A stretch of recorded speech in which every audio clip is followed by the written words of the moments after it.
In this video, let's talk about my to-do list right after opening my canopy.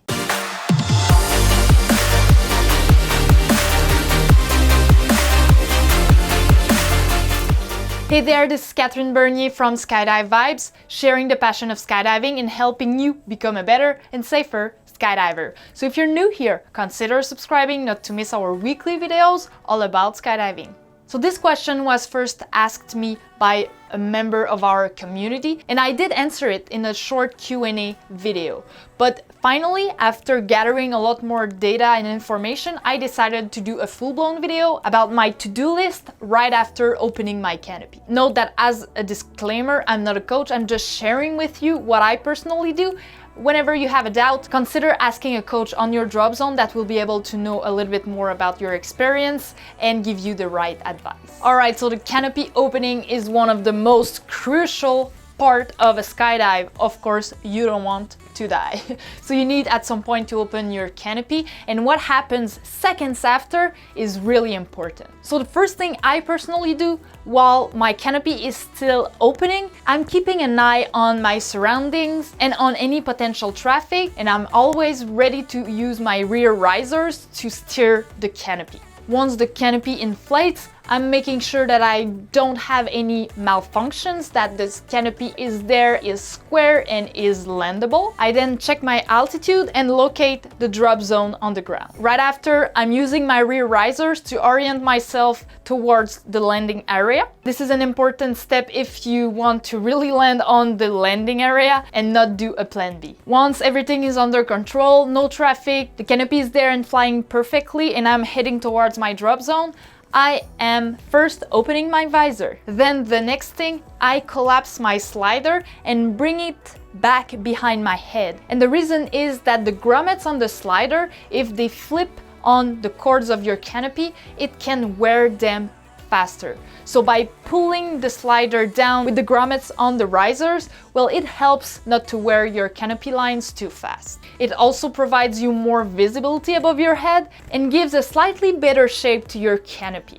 You can have something to hold your slider behind your neck, but you don't necessarily need it. As an example, myself, I don't have anything to hold my slider, so just putting it behind my head is enough to keep it in place. Next, if I have booties, this is when I undo them. And while doing so, mine are really hard to remove, so I always keep an eye on my surroundings still, and I am careful not to steer my canopy too badly by pulling my legs up. I keep particular attention to that. If I need to reorient myself towards the landing area, I simply use my rear risers again. Then I also want to loosen my chest strap.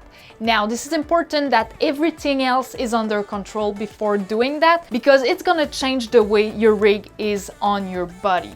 So by opening up the chest strap, it will allow, again, for a better shape for the canopy so it flies at its full potential, and it gives you more liberty of movements when you'll be landing. But by doing so, for example, your reserve handles may shift a little bit of position. So this is why you want to do this when everything else is under control, because in case of a malfunction and you have your chest strap loosen, the handles might be at different places and maybe it will require you more time to find those. Pro tip here, note that whenever you're practicing your emergency procedures on the ground, consider that in free fall, the position of those handles may shift. So keep in mind that whenever it's time for you to do the real emergency procedure in the sky, well, you might find some differences with on the ground. This is why sometimes it's recommended to do our emergency procedure practices in free fall as well, just so that you're aware of where are your handles at all times. And of course, to go back to our to-do list, it applies to when your chest strap is loosened as well. So next time you do a jump,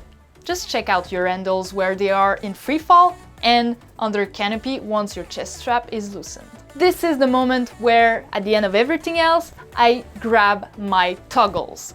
So I really don't want to touch my toggles up to this point, because once I have my hands on the toggles, you better not let them go. So it's at that time that you can head over to the waiting area until you're ready to enter your landing pattern. By the way, if you want some tips and tricks for your landing patterns, you can click right here. Alright, I hope you've liked this video. Did I miss something? If so, let me know in the comments section. If you want more amazing content just like this one all about skydiving, consider subscribing not to miss any of my weekly videos. And on that, keep jumping, stay safe, and blue skies.